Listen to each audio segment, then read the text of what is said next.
अस्सलामुअलैकुम दोस्तों, जी तो तव्हां ॾिसी रहिया हो इख़लाक़ वॉइस टीवी चैनल।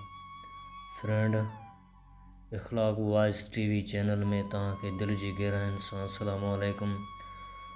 मुंहिंजो परवरदिगार खां इहो ई दुआ आहे त तव्हां सदाईं ख़ुशि रहंदा, आबाद रहंदा ऐं मुस्कुराईंदा रहंदा।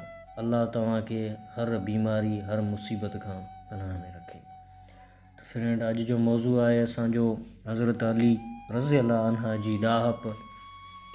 हज़रत मौला अलीअ जे बारे में तव्हांखे कुझु ॻाल्हियूं ॿुधाईंदासीं। अगरि असांजो वीडियो सुठो लॻे तव्हां असांजे वीडियो खे चैनल सब्सक्राइब कंदा, लाइक कंदा ऐं शेयर कंदा। हज़रत अली रज़ी अल्लाह अन्हा साईं जिन वटि हिकु औरत आई, उन वक़्तु पाण घर खां निकिरी सवार थी रहिया हुआ। हिकु पेर घोड़े जे रकाब में रखियो हुआईं।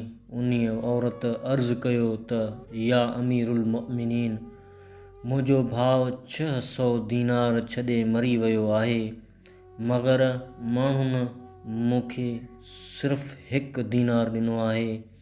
मां अव्हां वटि हक़ ऐं इंसाफ़ लाइ दरख़्वास्त खणी आई आहियां। हज़रत अली रज़ी अल्लाह अन्हा साईं जिन हिकदमि उन औरत खे फ़रमायो त तुंहिंजे भाउ खे 2 नियाणियूं हूंदियूं? चयाईं त हाउ।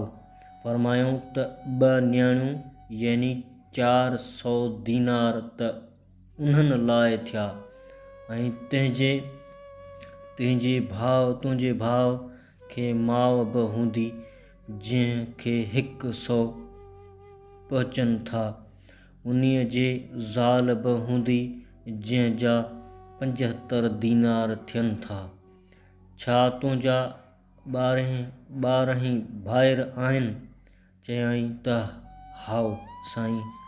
पाण फ़रमायूं त 2 दीनार उन्हनि खे मिलिया। बसि तुंहिंजो हक़ सिर्फ़ु 1 दीनार आहे जेको तोखे मिली चुको आहे। हाणे तूं हली वञ।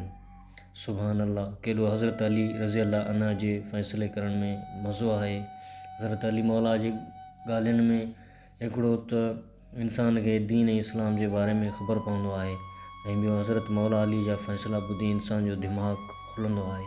फ्रेंड, असांजे वीडियो तव्हांखे पसंदि आयो हुजे त असांजे चैनल खे सब्सक्राइब कंदा, लाइक कंदा ऐं शेयर कंदा। ख़ुदा हाफ़िज़।